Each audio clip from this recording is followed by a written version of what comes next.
जब संसार में तप कम हो रहा था, जब धर्म की शक्ति को परीक्षा देनी थी, तभी एक आश्रम था जहां सत्य का दीप अब भी जल रहा था।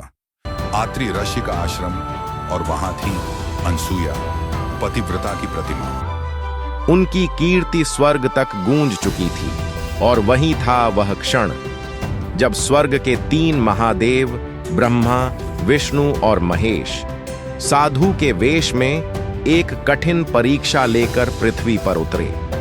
उन्होंने अनसुया के द्वार पर आकर कहा, हे माता, हमें भोजन दो, पर विधि ऐसी हो कि तुम बिना वस्त्र के हमें अन्न दान करो। यह केवल निवेदन नहीं, यह ब्रह्मांड की सबसे कठोर परीक्षा थी। अनसुया मुस्कुराईं और अपनी तपशक्ति से साधुओं के रूप में आए तीनों भगवानों को नन्हे नन्हे शिशुओं में बदल दिया। धरती थम गई, आकाश झुक गया, और अपनी अपरंपार शक्ति से अनसुया मां ने उन शिशु रूप देवताओं को स्तनपान भी कराया। उस क्षण पवित्रता ने सिद्ध कर दिया कि तप की शक्ति देवत्व से भी ऊपर होती है।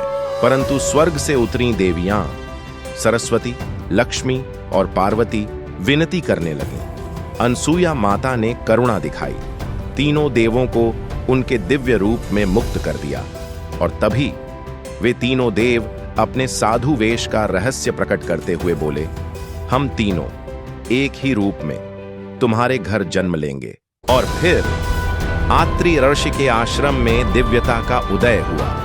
एक अलौकिक प्रकाश फैला, और उसी प्रकाश से प्रकट हुए त्रिदेव का संयुक्त अवतार, योगेश्वर, ज्ञान के सागर, भगवान दत्तात्रेय। एक बालक पर शक्ति तीनों लोकों की, एक शरीर पर स्वरूप ब्रह्मा, विष्णु और महेश का, जिन्होंने संसार को दिखाया ज्ञान का मार्ग, भक्ति का पथ और वैराग्य की अनंत शक्ति, जिनके 24 गुरु प्रकृति के रूप थे: अग्नि, वायु, जल, पृथ्वी, आकाश, पशु, पक्षी, समस्त सृष्टि। दत्त जयंती पर हम उस दिव्य क्षण को स्मरण करते हैं जब त्रिदेव एक रूप में अवतरित हुए। यह सिर्फ जन्म नहीं, यह है प्रकाश का अवतरण। दत्तात्रेय